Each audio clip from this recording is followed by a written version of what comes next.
TikTok. It can take you from a nobody, 0 followers, no one knows your name, and within a month, 1 million people could be following you. Everyone's literally one video away from being someone. Hi, I'm Rob Moore, the Disruptive Entrepreneur, and welcome to the Disruptive Entrepreneur channel. Now, you are going to love this. I have managed to get one of the biggest TikTok influencers there is alive today. He went from 0 to 10.9 million followers in less than 1 year. So not even 12 months before, Alex was working in a job. Very technical, as you'll soon see, and he started performing his passion as a profession, and he just blew up on TikTok. So we had a very diverse conversation about personal branding, leveraging social media, and what it is to be an influencer in the 21st century.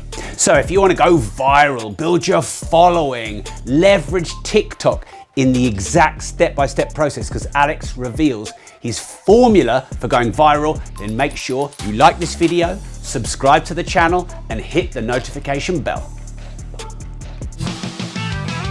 Now, I am very excited and privileged to have a very special guest. Now, actually, we met in a clubhouse room. Now, if I'd have said that 20 years ago with a jacket like this, that'd have sounded quite weird. But actually, we met in a clubhouse room with Lewis Howes. Really loved Alex's story. We connected, and here we are. And Alex is a viral sensation. He's a huge TikTok. None of us like the word influencer, but that's what people, they understand. But, he's a creator on TikTok. He's got 10.9 million, that's million subscribers, and he does amazing work. So Alex Stempleski, did I get that right? You got it right. How's it going? Yeah, really, I'm happy to have you on the show. Thanks for joining us. So we're going to go deep into, your art and, of course, how, you've got such a huge following soon. Mm-hmm. But first off, tell us about life before you kind of blew up on TikTok. Take us wherever you want to go. Okay. And for as long as you want, but life before you blew up. I think part of my transformation, part of my explosion on TikTok all started from being kind of a shy kid. Funny enough, I'll explain how that evolves into my story, but I grew up being a very shy kid. Another important facet of my life was I was always very analytical. I love numbers. I love statistics and math. I went to UC Santa Barbara for college, and I got my major in statistics, and I became an insurance actuary after college. That was my first job. So I was working an office job as an insurance actuary, which essentially is the most boring job in the world to most people. I sit on my desk, I'm on a spreadsheet all day, just analyzing numbers, analyzing risk for insurance policies. And that's what I did for 5 years. I thought that that's what life was. You get an office job, you work there until you're 55 or 60, and then I guess life is over. That was just how I was programmed to understand. That's how life goes. And it wasn't until I started listening to Gary Vaynerchuk, and he was creating a lot of YouTube content explaining that you could live a life around your passion. You can make a career around your passion. And I didn't really have a passion. So I was just kind of listening to him, and he sort of broke down my belief that I needed to sit in that office until I was 50 or 60. And one day I was so bored with my work and my job that I bought a camera, and that's when everything changed. The day I got my camera, I ran outside. I lived in San Francisco. I ran straight to downtown San Francisco, where there's a bunch of people walking around, and I started clicking photos of strangers because I needed to practice. I was so eager to learn. The day I got my camera, I've been taking pictures of strangers, which is what I'm known for today. That's how I built my brand. And I love that. That's kind of what I did for a while. There's a lot more to that story and how it turned into being this viral TikTok idea. But yeah, so I got my camera, started taking pictures of strangers. I was listening to Gary Vee, and he was all about post tons of content. And that's what I did. I joined Instagram. I post every day. I posted a photo on Instagram.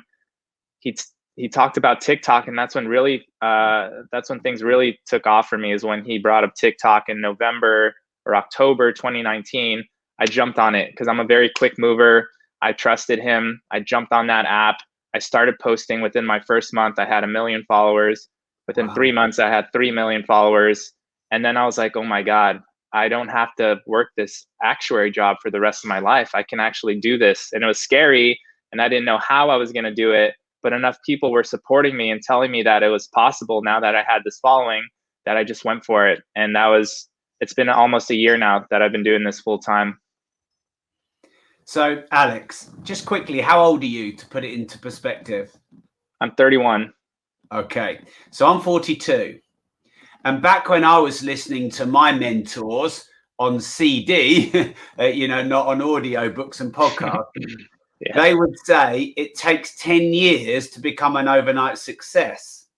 But you've broken that mold. I mean, I know obviously there was leading up to that year, but in 1 year, why do you think it went so big in just 1 year, from a standing start, from 0 to 10.9 million in like 14 months? Honestly, it's largely attributed to TikTok, which is a very unique app in that it can take you from 0 to hero in a day. It can take you from a nobody, 0 followers, no one knows your name, and within a month, 1 million people could be following you. There's no other app out there that can do that for you. I think Vine may have been the one app before TikTok that allowed that sort of overnight success. But that's why back in, 10 years ago, it was true that it took you 10 years to become an overnight success, but that's not true anymore, thanks to apps like TikTok, which allow you to go viral, which allow you to build a name for yourself with one video. Everyone's literally one video away from being someone online. And I actually had a question later. We may have answered this, so I'll just bring it here now. Because I was going to ask you, why did TikTok go so massive, 10.9? Instagram's obviously big for you, but it's like a 10th of the size. YouTube's still big by most people's standards, but that's like a 20th of the size. Right. So why TikTok over all the others? Because Instagram's very much an image-based platform. You'd have thought that would have been the one for you. Yeah, it comes down to TikTok's ability to reach more people. On TikTok, your videos can be seen by literally millions of people, tens of millions of people. I had a video that reached 90 million people. With that one video, I grew almost 200,000 followers.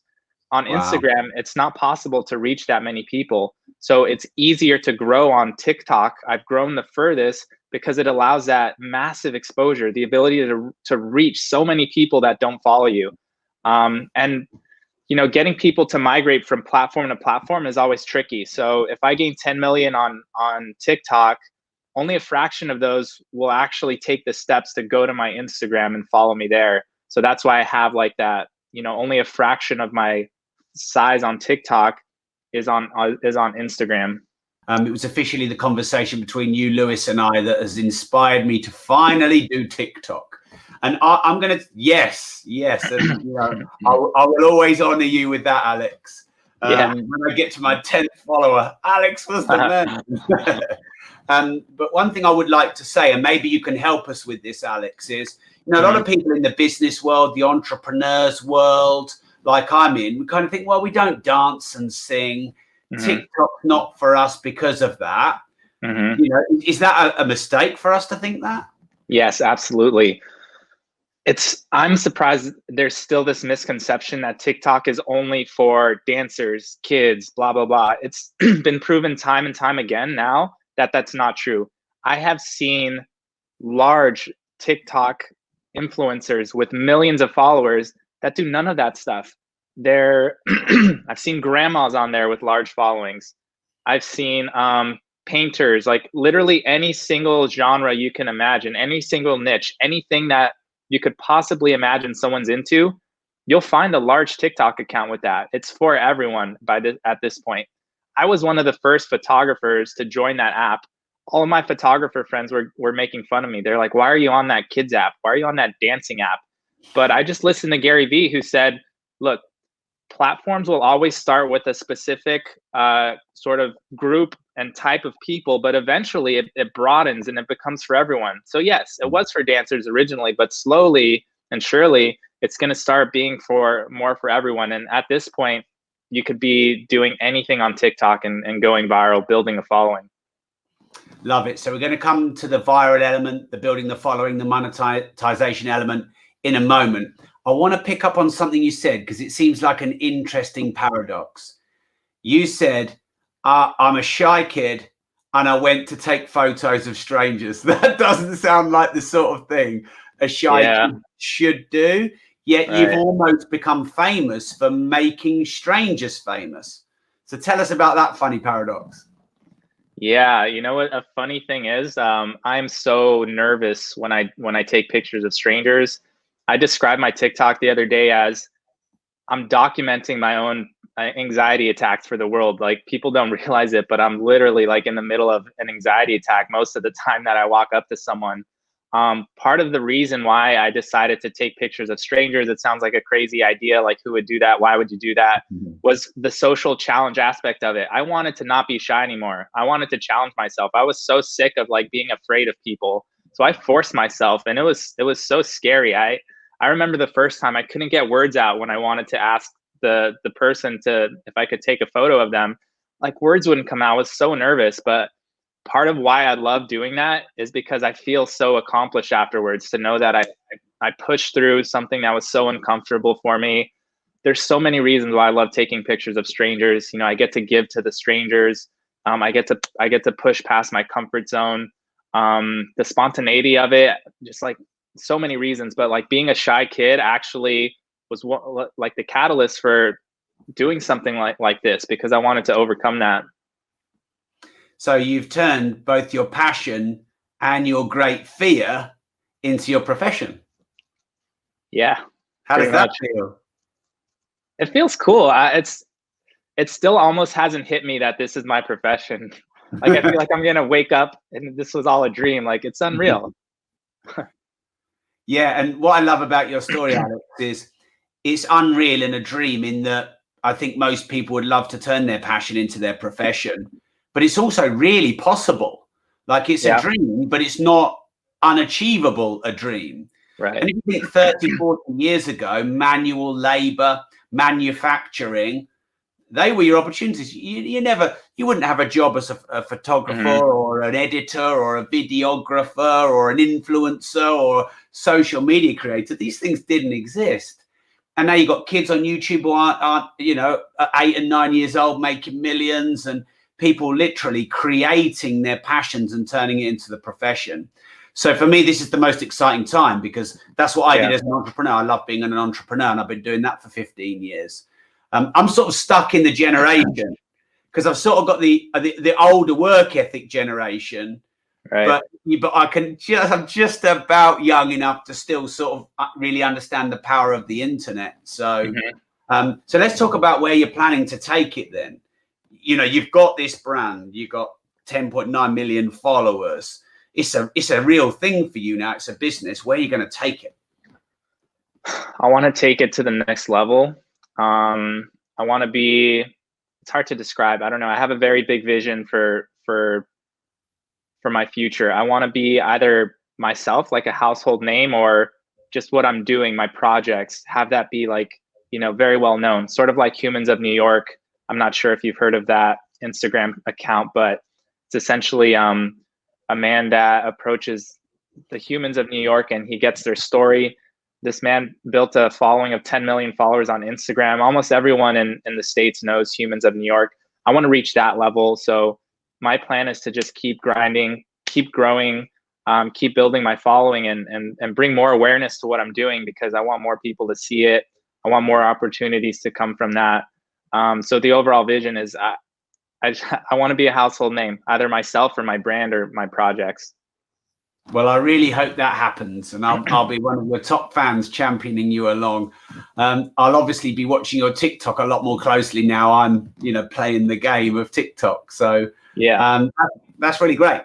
So I do definitely want to talk about the business side of it and the monetization side of it, if you don't mind. But first, the amount of content you put out there.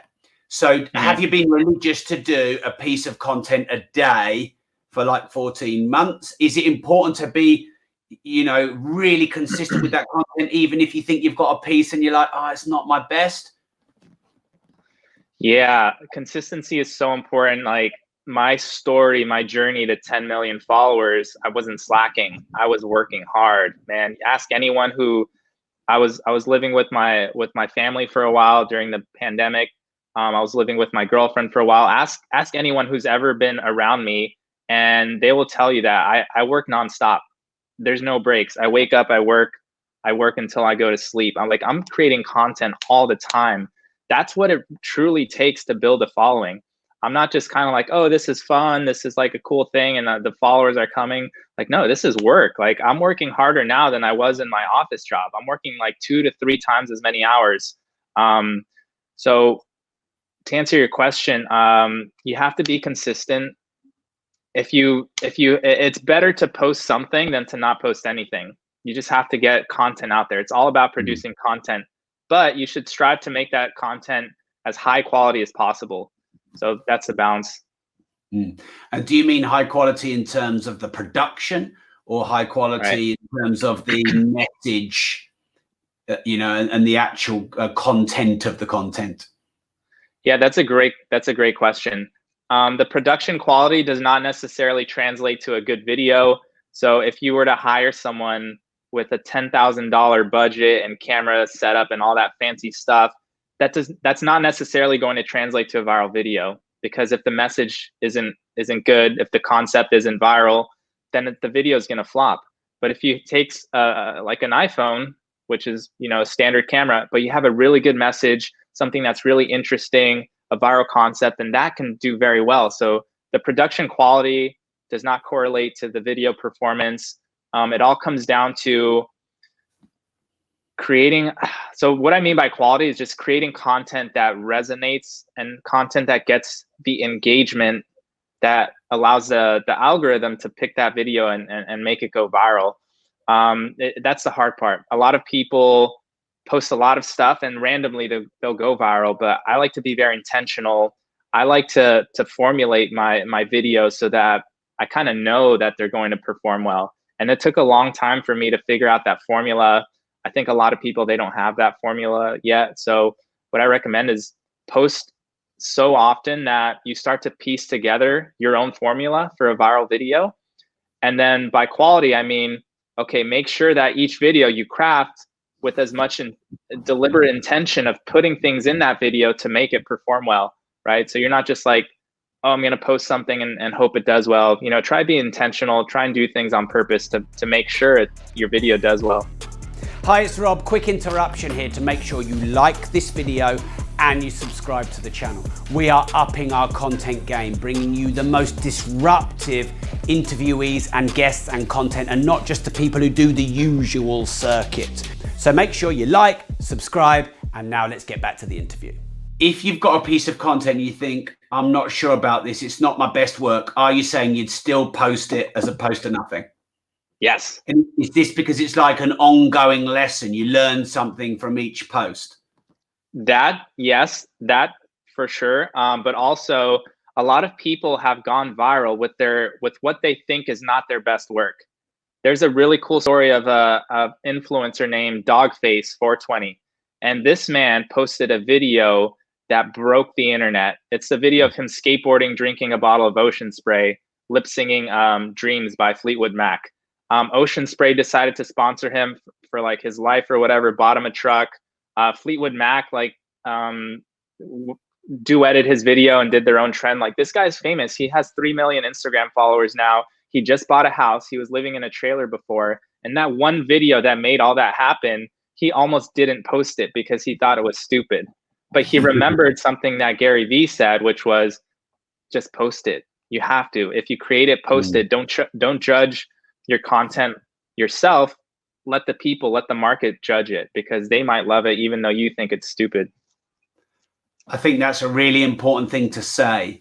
You know, I've mentored many entrepreneurs, and, you know, the products and services that they think the market wants, that they like, they're often not their ideal clients. So they're giving the market what they want to give them as opposed to what the market want. And I used to be an artist back in the day, pretty bad one. but often the art that I just wanted to chuck in the bin that I thought was shit, people would like. And my favorite art that I did 15 years ago is still bloody hung up in my house because I couldn't sell it. So I think you make a great point about, and I guess when you've done enough of it, you know, like you said, you developed your own formula. When you've posted 300 videos, you've surely got this intuition, this sixth sense built with data and experience to bring into your next video. So each one of your videos should be better and better. Would that be fair? That's absolutely fair. But one thing that I think separates me from a lot of other creators, an advantage I have was the fact that I mentioned my analytical mindset, my love for math and data. That has very much played into my ability to craft viral videos, because I pay it so much attention to all the data I have from posting content. I look at the watch time, I look at the comments, I look at the shares. I try to break down and pinpoint the factors that make my video perform well by looking at all the past history, all the past data I have. And I use that information to inform all my future videos. I think a lot of creators don't do that. That comes naturally for me as being a statistician, someone who worked as an insurance actuary, where it was my job to look at the past to inform the future. I very much carry that skill into my content creation, which a lot of people don't realize. They just think I'm a photographer that's doing stuff and it's going viral. But no, it's very intentional. It's very analytically like driven. That's like a perfect storm, isn't it? This sort of random old career you didn't really think would come to anything with this new TikTok world, how you fuse hybridization. Really cool. I love hybridization. You know, some of my favorite bands, one of my favorite bands when they blew up back in the day was Rage Against the Machine, and they brought rock and metal and you know a bit of hip hop. They're a hybrid band. And that made them very unique, because you know people say all the time, oh, you can't be unique anymore, there's nothing new under the sun. Well, you can if you're a hybrid of different things. So really fascinating. Great. So let's talk about monetization of TikTok. So what's your monetization strategies and tactics? How do you make a living out of TikTok? My forms of monetization that come directly from TikTok, number one is the TikTok Creator Fund. The TikTok Creator Fund essentially pays you per view on your video, but it doesn't pay that much. It's just like an extra little stream of income. To give you a ballpark of what you can earn with the TikTok Creator Fund, let's say you have a 4 million view video, you might make $100 to $200 from a 4 million view video, right? So, you know, I might make like $1,000 to $2,000 a month from the TikTok Creator Fund. The majority of my money from TikTok comes from brand deals. An example of a brand deal is a brand would like to either advertise or showcase one of their products or services using your video. So you're essentially advertising or marketing for a brand. So some examples that I've done, I've worked with a makeup company once, and I showcased their makeup on one of my photo shoots. So 10 to 15 seconds of my TikTok video is the application of their makeup product, and I tag them, right? So they get all the recognition and awareness using my social media platform. So those are brand deals. A brand deal for a creator of my size can be around 5 figures. So that's a pretty good income. It brings me to what I was making as an actuary already. So that's nice. And that's in TikTok alone. Another one is an audio promo.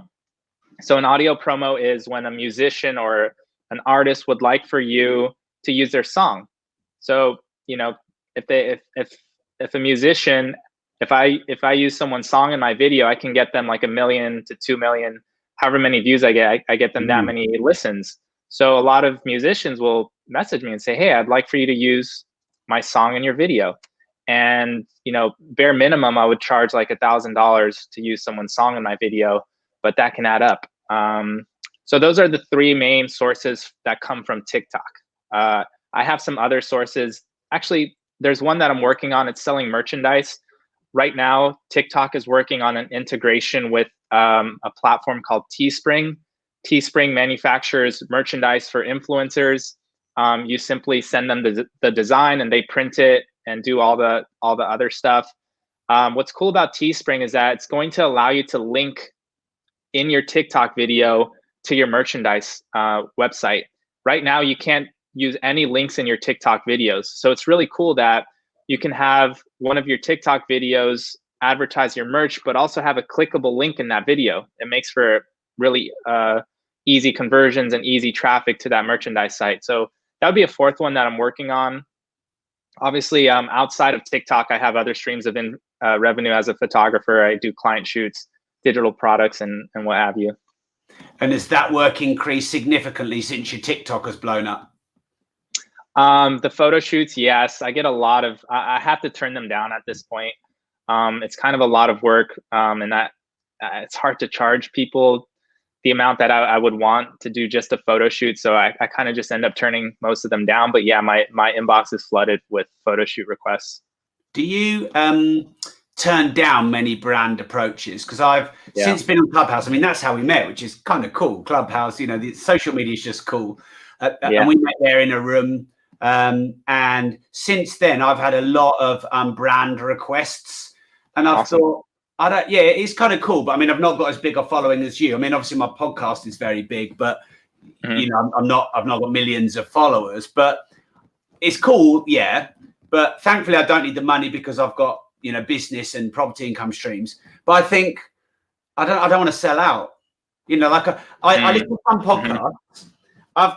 You'll probably be episode 615, something like that. And I've probably done one sponsorship deal, and that probably went across 10 episodes. And that was for Blinkist, which is an audio program, which I listen to and I love. It's like Audible, but shorter.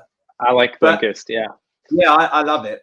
But all the other people that have come my way, do you want to sell mattresses on here? Do you want to sell this sort of auto robots, you know, stock exchange investment thingy? I'm like, no. Have I done the right thing? Or because, you know, I probably could have made 7 figures from my podcast in terms of, you know, because I've done 615 episodes, just, you know, not a huge amount per episode to hit 7 figures. But I don't know, maybe that's the artist and the rage against the machine in me. I just didn't want to ruin my piece of art. Have I done the wrong thing? I don't think so. I'm very cautious with the brand deals that I select, because I don't want to, just as you're saying, like, I don't want to disrupt my brand and my art with like having ads everywhere. So I'm very selective. If it's in line with my content already, like the makeup brand deal, that actually amplified my content. I got to give a stranger a cool makeover, and it actually improved my content. So I look for synergies. I look for brand deals that actually improve my content or add something rather than take away from it. So I'm very selective. I might do like 1 to 2 per year. So I don't think you've done the wrong thing. I would do the same. I am doing like the same thing. Yeah. Okay. Because I suppose it's like dating. You just got to wait for the right one to come along, haven't you? Have the faith that the right one will come along. Yeah, exactly. Right. So I've got a few more sort of deep, longer questions, but thought I might change up the pace here, Alex, if you don't mind, have a bit of fun. So in the last sort of 50 episodes, every now and again, we introduce what we call the cheeky round. And it's just some cheeky fun questions. Feel free to decline if I've pushed the line, but it's a cheeky round, so it should be fine. All right. So in your work, not personal life, but in your work, what's the weirdest thing that's happened to you? Weirdest thing that's happened in my work. Okay, so what do the answers have to be quick? No. It's up to you. We're good. We've got 31 minutes left. Yeah. I don't know. All right. The thing that came to mind when you said that was I was doing a stranger photo shoot with I met a girl walking down the street with her father, and I had a challenge, like a dare challenge in mind for my photo shoot. So I approached the family, and I told them the dare, which was to light off a smoke bomb right in the middle of downtown San Francisco. So it's kind of an intense challenge, right? So they agree. We walk to like this downtown part of San Francisco, and as I'm explaining how to rip the smoke bomb apart to light it off, the girl Annalee, her dad, was also talking to her, right? So she's getting bombarded with all this information, and it's already kind of a high stress situation. So she turns to her father and goes, "Shush, daddy," and like shushes her dad right in front of me. And like I was like, whoa, I've never heard someone like shush their dad like that. So I was a little taken aback by it. I didn't think much of it. But I ended up putting that part in the TikTok video, the TikTok result, and the comments on that video just exploded because this girl shushed her dad, and like half of the people lost it, and they're like, I can't believe someone would do that. What is wrong with kids these days? I mean, thousands and thousands of comments, like maybe 10,000 comments were left on that video. And half the people absolutely loved her because she's kind of bold and she had this really cool outfit on too. A week later, that video went so viral that she went from essentially 0 followers to 100,000 followers on TikTok. Basically made an internet sensation overnight. The way we did that was, as soon as we caught on to the fact that people were really into this fact that she shushed her dad, I was like, Annalie, do you see what's going on? She's like, yeah, I already changed my bio to I am the shush girl. So she was like, she liked the idea. She liked the attention. So I said, okay, let's make a follow-up video where it's all about you being the shush girl. So I made 3 videos for her. They each got like 30 million views, and she exploded to 100,000 followers, all for shushing her dad. I just thought that was the craziest thing. I wonder what her poor dad thinks about all this. I met with them again, and like he wasn't offended. That's kind of like the relationship they had. They had a very loving relationship. There was no like bad stuff there, but the dad was like, he was like, this is cool. Like she's getting famous from it. Yeah, that's great. Yeah, I want to come a bit later to dealing with all the negative comments. So I'm glad you reminded me there. But carrying on with the cheeky round, what pisses you off the most about TikTok? What pisses me off the most about TikTok? This is kind of I just gotta be honest. All right. So what really pisses me off is the fact that people feel so entitled to have their videos get views. Like I saw a video where this guy had 100,000 followers, and he went on a rant bitching about TikTok, like F TikTok, all this, I'm not getting any views. This is the worst app ever. I have all these followers and I'm not getting views. Like F you TikTok, screw you. And I'm like, where is your entitlement coming from? Like, why are you mad at this app? You should be mad about the fact that your content is just not good enough to get the views. You should not feel entitled to getting views. Like we all have to compete against each other to get our views on the For You page. Like TikTok doesn't owe you views because you had a video that went viral and got you a following.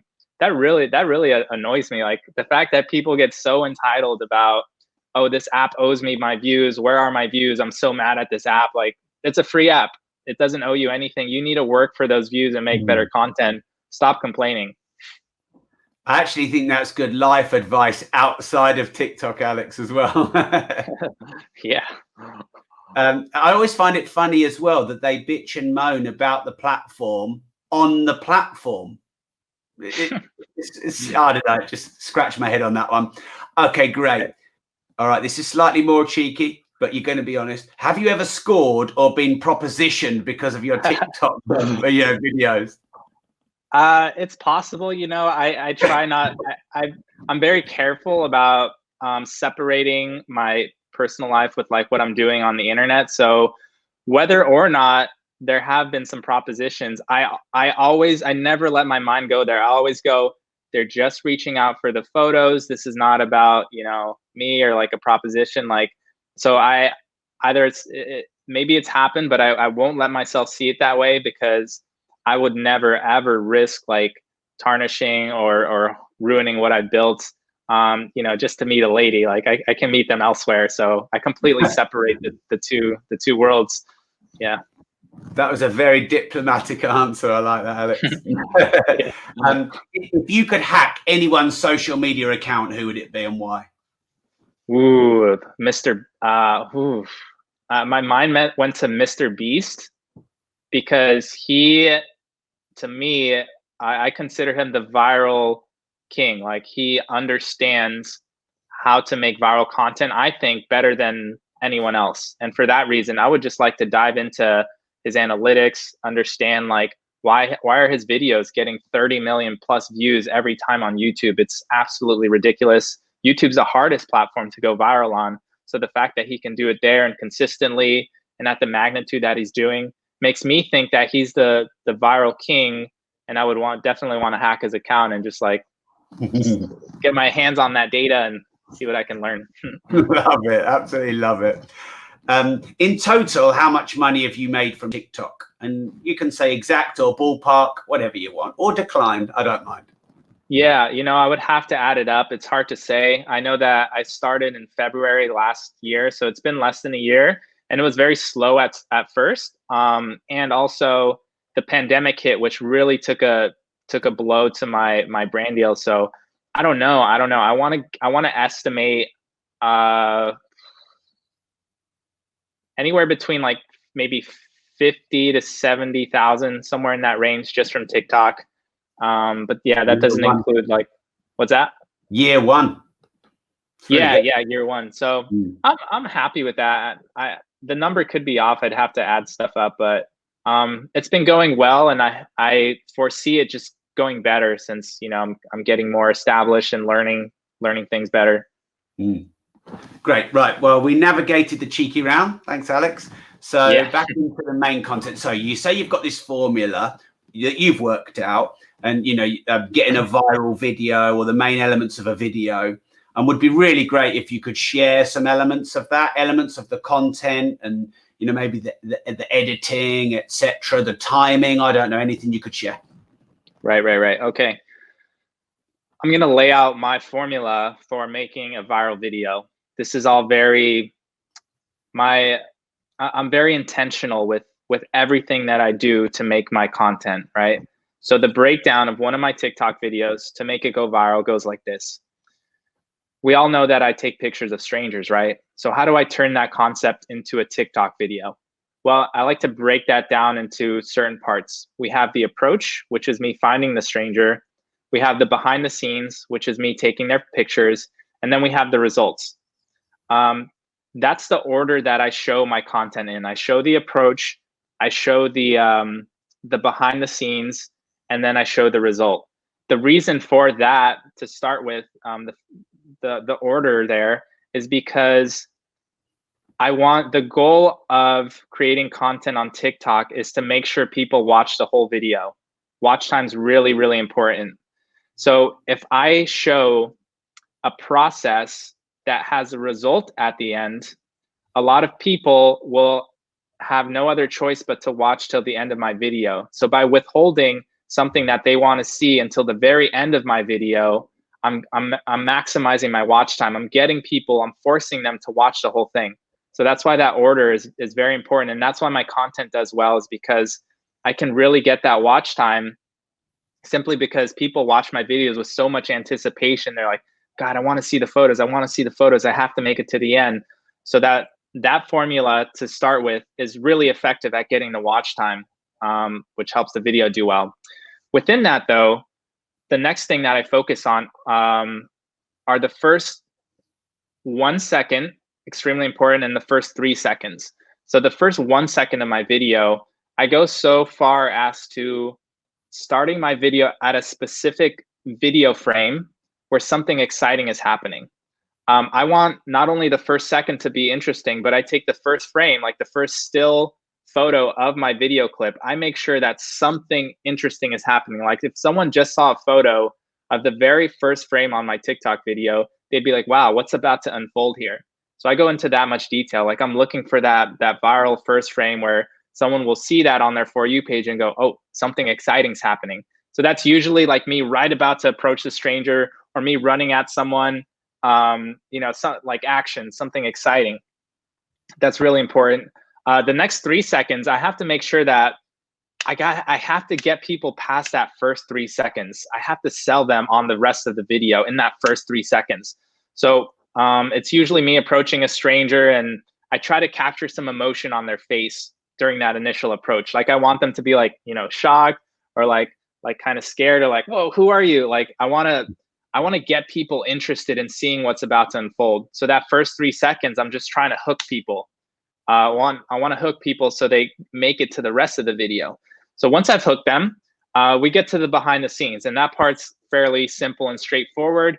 My thought process behind the scenes is I want to now sell people on wanting to see the results. So I want to show behind the scene clips so that people watch and go, oh my God, I wonder what that photo is going to look like. if I succeed in that, then I'm going to get people watching till the end to see the results. So I'm just picking clips that I feel are going to sell the, wanting to see the results. Then at the end, I may or may not show the results, and I can touch on, the difference between the two. But yeah, I'll save the results for the end, or I'll just not show them, and I'll make them wait for a part 2 video, which is a really successful strategy for a lot of reasons. But yeah, other than that, within the video, I'm also telling a story. So I like to tell stories in my video because one of the main facets of a viral video is the fact that people will feel emotions when they watch it. So by telling a story in my video, I'm able to pull on heartstrings. I'm able to make people feel something so that they watch the whole thing. But emotions will also lead to the other important forms of engagement, like shares, comments. People share videos because they feel things. The last time you shared a video with someone, they probably felt something. They probably laughed. They were shocked. It was something they never seen before. They were motivated. You have to make someone feel something in order for them to share, to comment, to like, right? So I'm telling a story to try and draw out the emotions that are in my video. Last but not least, we have the song. I try to use a song that amplifies the emotion I'm going for, that carries that emotion, that really sells that emotion. So I spend a lot of time just picking the right song. So that's my strategy in a nutshell. There's definitely a lot of nuances and other things that I add in there, but that's like the overarching, like, baseline thought process for my videos. Well, I want to thank you for sharing your formula, because it's your formula, but you've been very open in sharing it. So thank you for that. Is there anything with the comments? Do you ever engage in the comments? I like to respond to comments within the first 20 minutes to an hour, just to show people that, I'm here with you. Like, I care about my followers. I respond, but I can't reply to all of them. There's too many, I'd spend all day if I were to comment to everyone. Yeah. Okay. And that question about the hate, because you said, you got that one shush girl and there was quite a lot of criticism. So how do you handle all the hate? Because let's be honest, when there's a million views, there's always hate. When you're on social media, there's always hate. I was talking to Grant Cardone today, and he says actually it's the haters that make him the most money. They're great for his brand. So sometimes he said, I'd like you to like me, but I'd kind of prefer you to hate me. It's kind of interesting. But how do you compartmentalize the hate? Do you read it? Do you get affected by it? Do you just not look at it at all? Has it ever bothered you?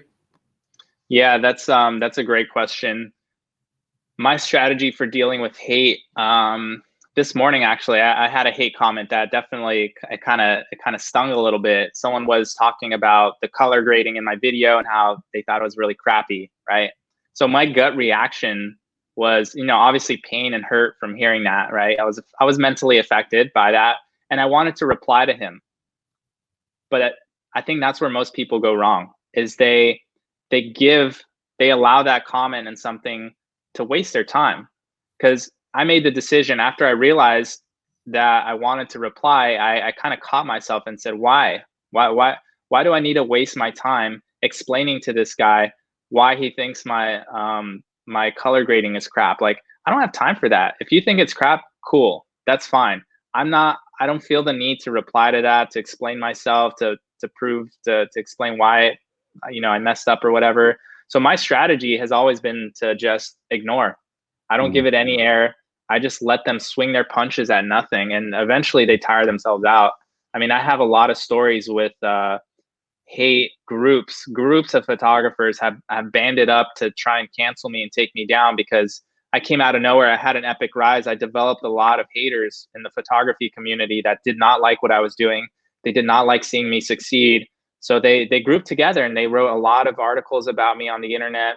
They were always on Twitter and all these other, like Reddit, like just trying to bring me down.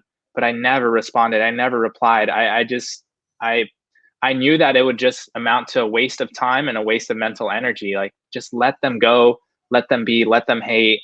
They're literally just going to swing punches at nothing until they get tired. And that's exactly what happened. They all fizzled out.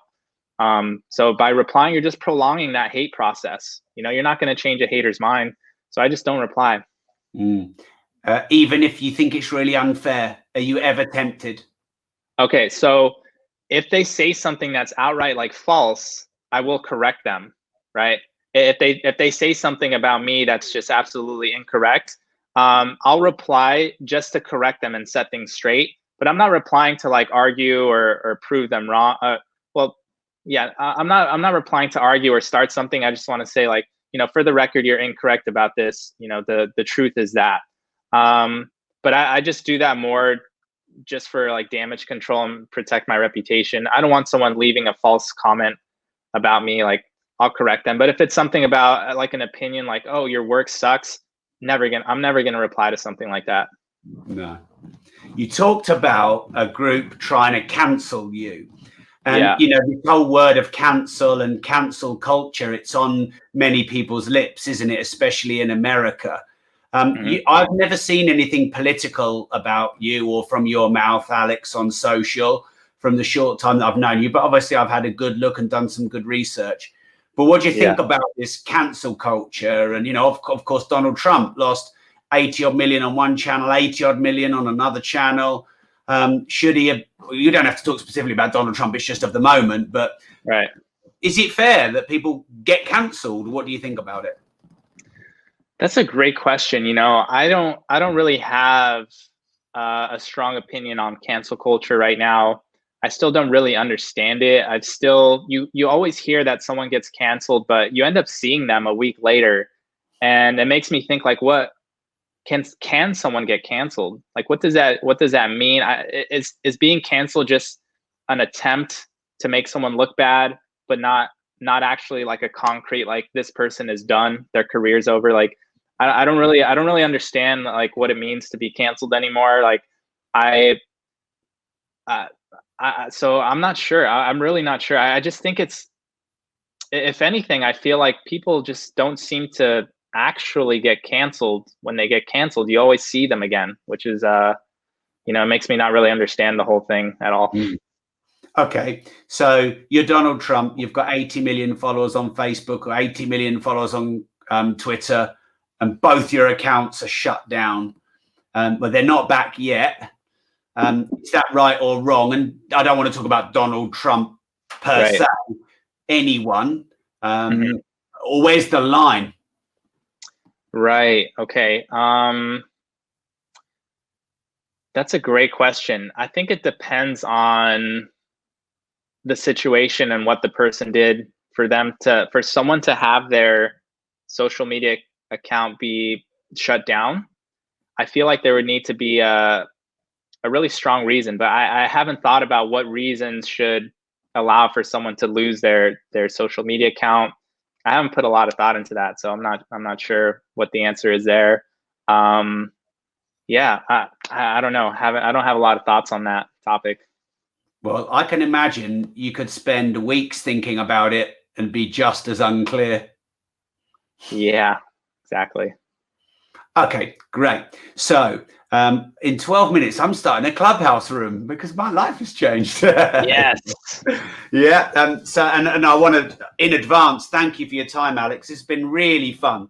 Really, really fun. It's very much slightly different kind of interview than I normally do. I normally interview billionaires and, sort of your traditional entrepreneurs. And hopefully for you, it's been something different as well from your normal content. So I just want to say I really enjoyed it. Thank you.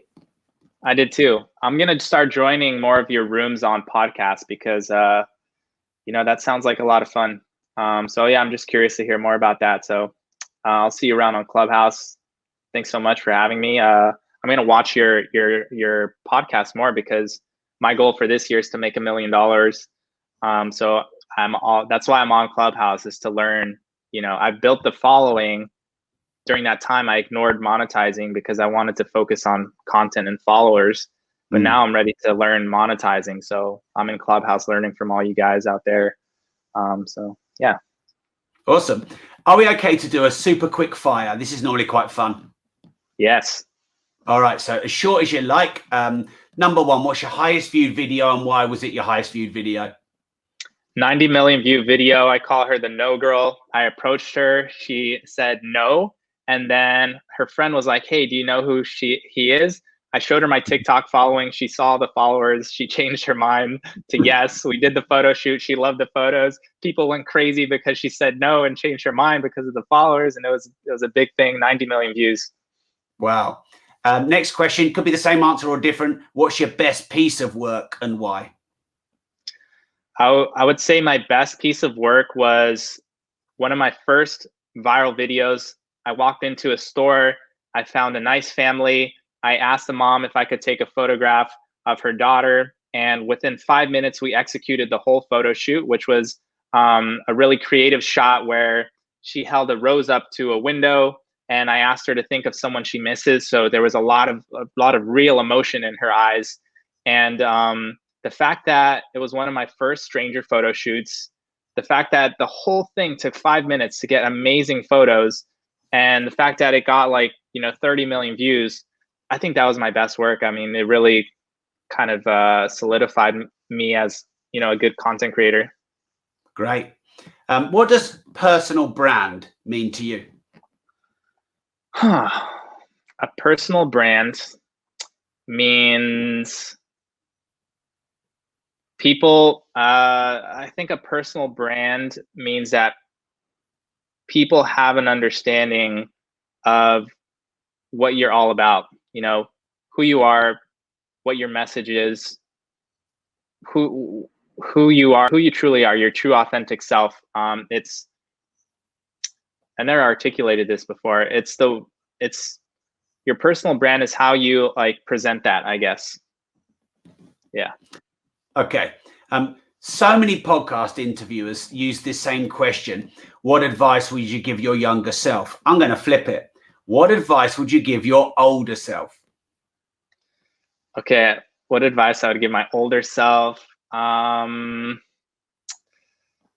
would probably tell my older self to be balanced, work hard, but understand that, you need to take some breaks too.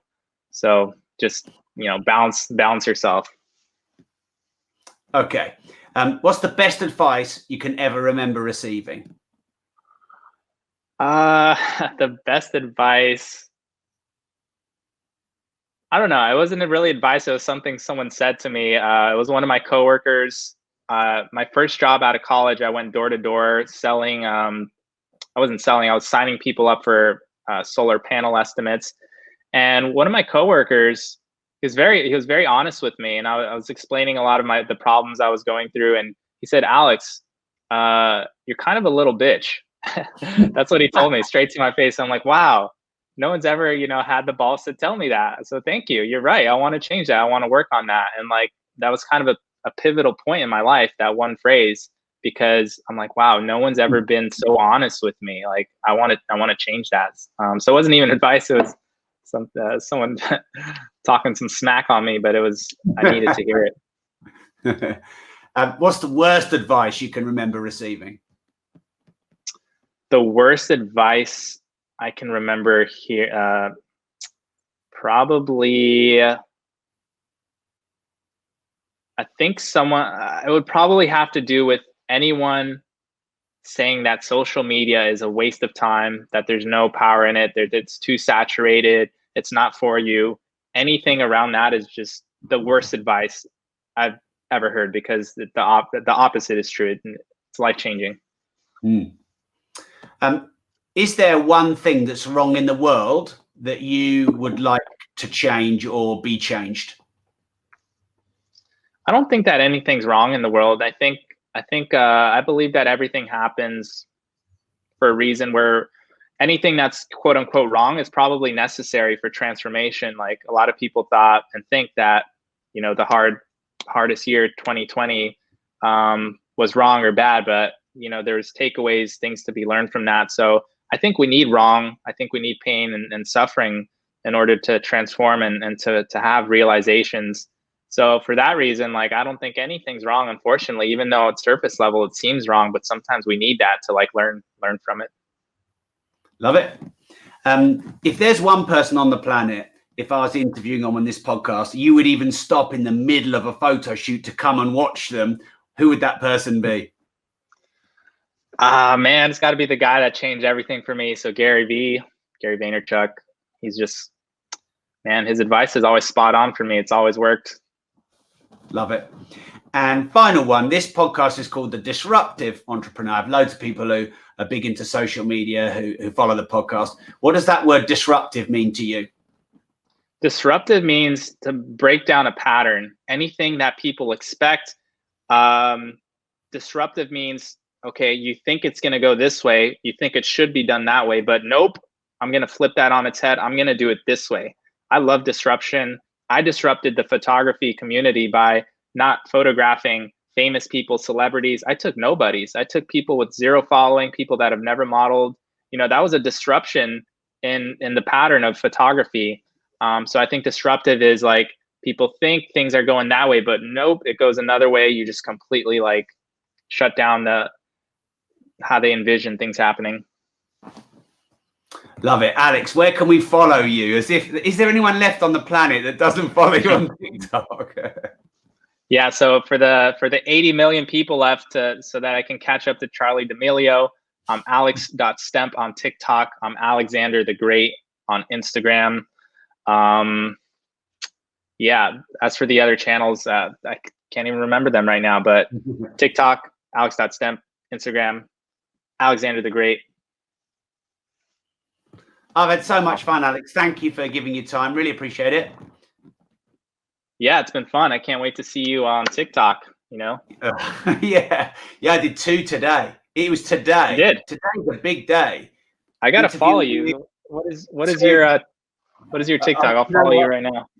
I haven't done a video for the only video that actually got a few views was when I broke down in my Lamborghini in the middle of the road and just did a pan shot of it with the police behind me, and that actually got a lot of views. Nice. I'll message it to you. I haven't even logged in. I was one of those guys that like TikTok isn't for, you know, the business entrepreneur space, but you know, I've smashed out the way. So I'll have one more following after this. That's good. But yeah, lovely to help you with your podcast. Look forward to seeing you in the rooms, and maybe you could give me a little bit of critiquing on my TikToks, because it's not normal content for me. So I'm doing something very different. So hopefully it'll work. Yeah, I would love to brainstorm some TikTok ideas with you. I already got some in mind. So yeah, I'll see you around on Clubhouse. Thanks so much for having me. This was really fun. I really appreciate it. Brilliant. Thanks a lot, Alex.